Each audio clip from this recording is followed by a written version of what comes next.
Oh boy, Black Ops 4.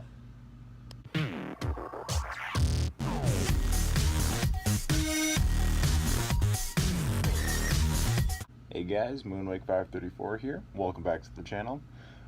So this video is going to be a little bit delayed for me since, Black Ops 4 has been pretty much been released. Anyway, so, sorry I'm so late to the party. Just been a little bit busy. And now I know what you're probably going to be thinking. Oh, Moonwake, you're so late to the party? Why even making a review now? I already ordered the season pass. And to me, what I say to you, I don't care. I'm going to make the review now because I want to make the review now.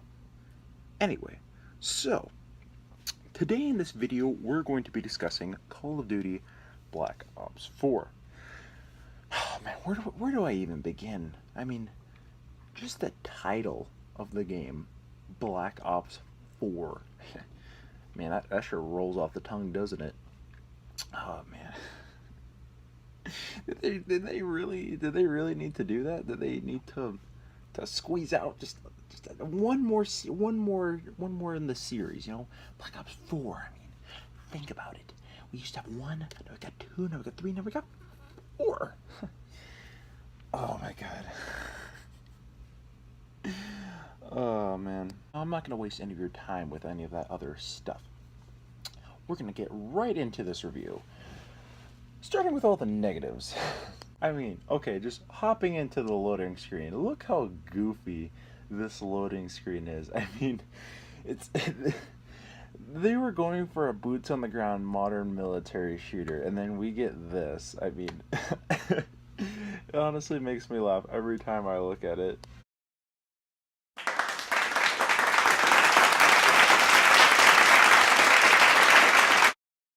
And I mean, onto the loading screen, I mean, it's just weird. Like in the background, they have like this retro, like swag, bouncy music in the background. I don't know. It's supposed to get you all hype. I mean, it makes me laugh. I mean, it's stupid.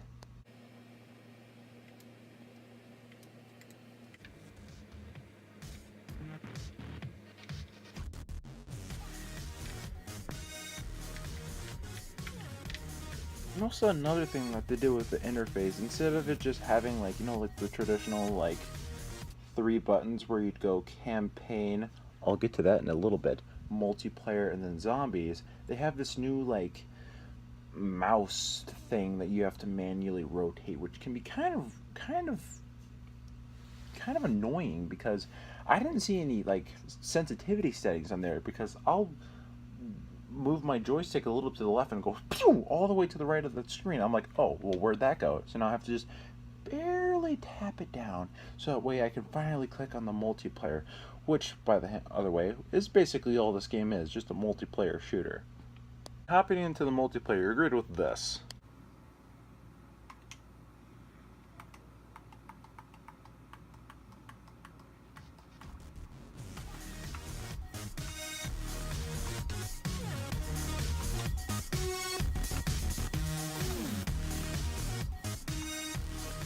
For in the beta option, you were given quite a lot of options to play for.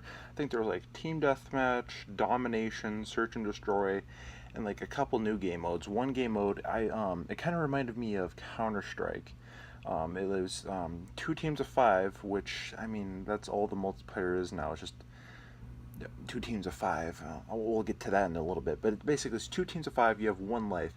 And it's kind of like Counter-Strike, where you earn money at the end of the round, where you have to find this briefcase in the middle of this map. It's a very small map. And then whichever team captures it has to bring it to the extraction point, where whichever team has the briefcase and extracted it wins the round and gets the most money. I think it's to the best of like 4.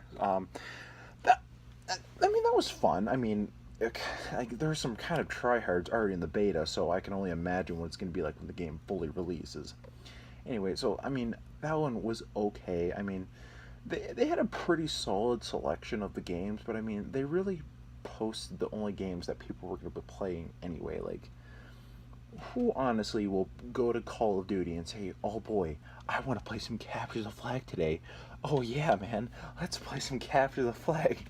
I mean, they only presented the game modes that most people are gonna play. So I mean, it's like it's like watching like a 10-minute movie trailer. Like you might as well just watch the trailer and then see the movie. Like you basically know everything about the movie.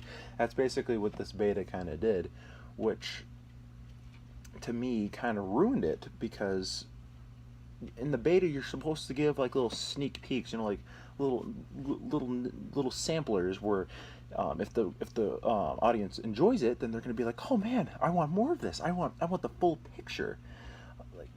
Like then you give them the whole thing. You don't just give them everything they expect, plus sprinkled two little new game modes, and then it's just like, yep, this is our game. We'll update it in a little bit. Just be sure to pre-order that Black Ops Pass, $100 by the way, and then you'll get all that dandy stuff. I mean, it's ridiculous. So speaking of the multiplayer, they brought back the specialists again, and what they did with the specialists was a little bit different, but essentially the same thing. So since the teams are only 5-on-5, that means that there's going to be kind of a more condensed options. You think? Well, no. So what happens in the multiplayer match? Each player gets to select one specialist character, kind of like the hero system in other first-person shooters. Example like Overwatch, where each player on each team can only choose one of the heroes. Like one, each player on the team can't have two of the same specialists. Like in Black Ops 3, how they did it was that if everyone wanted to be the gravity spike guy, everybody could be the gravity spike guy. Not in this game, which is good, and also it's an improvement. I'll call it on their hero system technique on the specialists. I also heard that the game was mainly supposed to be surrounded over the hero system gameplay, but I heard so many critics hated the game that they scrapped the idea, which we'll talk about later. Anyway, so in the multiplayer, since you only get to choose one specialist character, that can be kind of annoying because there's only like really a couple viable options. Like I don't know, like again the gravity spike guy who's now just has a massive freaking hammer who slams it down, basically does the same thing. Or like the war machine or firebreak. Like those are like the really main options. Everything else is just kind of more tactical or supportive, which whatever.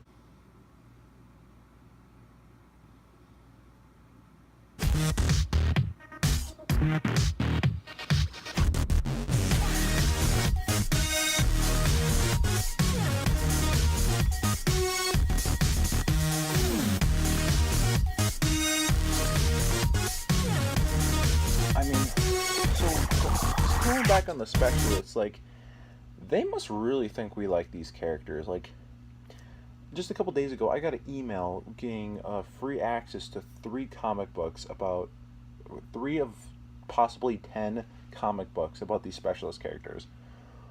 I don't care about these specialist characters. I don't care who they are.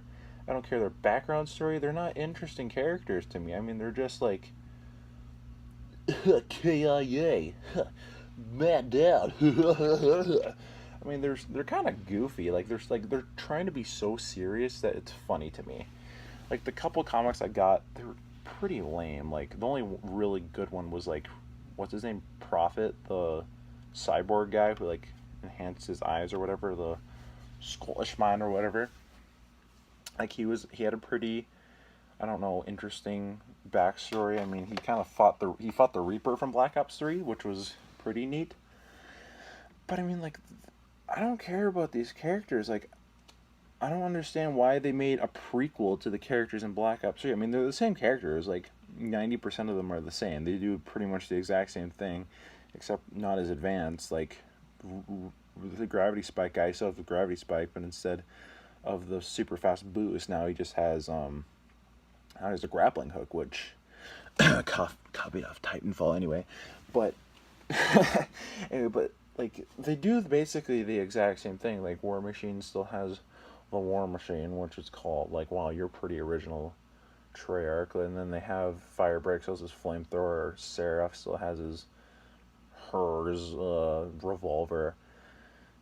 It's like the game doesn't feel original. Like, to me, the multiplayer felt like, okay, to be honest, the multiplayer maps felt like they were from Black Ops 3. To me, they felt like scrapped DLC from Black Ops 3. I kid you not, that's what they felt like when I was playing the beta. I felt like because the way the maps were designed and kind of how tall the roofs were, and just kind of how, oh, Hulk, go away, and just kind of how tall everything was, it felt like it was for Black Ops 3 and the EXO movement. And Black Ops 4 basically is Black Ops 3 without jetpacks. It's like, oh, you wanted a modern military? Oh, well, guess what? We got it for you. It's like, well, thanks, but this, like, just getting rid of the jetpacks doesn't make it modern military. Like, the game still feels futuristic. None of the weapons feel like believable. Like, they're all super like high tech, retro, like going like Black Ops 2. Like, it was the perfect balance between futuristic and modern military. It was more like the prototype, like just on the verge of going into like the more advanced military, but still saying like we're still restricted on our technology, which was fun and fine. But Black Ops 3, it's basically like Black Ops 2 is just over the hill, and Black Ops 4 is just starting to go down the hill. So it's kind of confusing. It's like my experience on the multiplayer, it was not enjoyable. The way new way that they made the health system, I mean, it's kind of better, but for me, because they boost up the health to about 150 instead of the traditional 100. It it throws you off the first time you play it. It feels really weird. Like, it's not like a subtle like, oh, like now your weapons just need to do a little bit more damage. No, it feels like it takes an entire magazine to kill somebody just to like scrape their knee. It takes forever to kill people, and it feels like people just take out their pistol and go bam, and then I'm dead. It feels very inconsistent on gunfights because you can get the jump on somebody, and then the person can just drop shot, pop you in the head, and then you're dead. It's like, oh, well, thanks, extra health. You sure did me a favor there. The game felt very inconsistent. Also in the inventory, like in this clip, in